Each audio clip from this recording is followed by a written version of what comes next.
بالله من الشيطان الرجيم. بسم الله الرحمن الرحيم. ربنا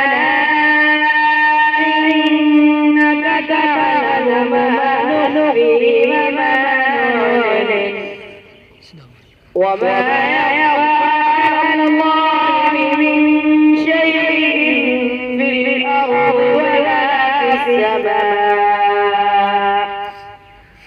الحمد لله الذي وهب لي على الكبر إسماعيل وإسحاق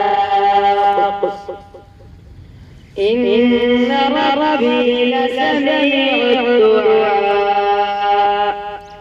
رب اجعلني مقيم الصلاة ومن ذريتي ربنا وتقبل دعاء.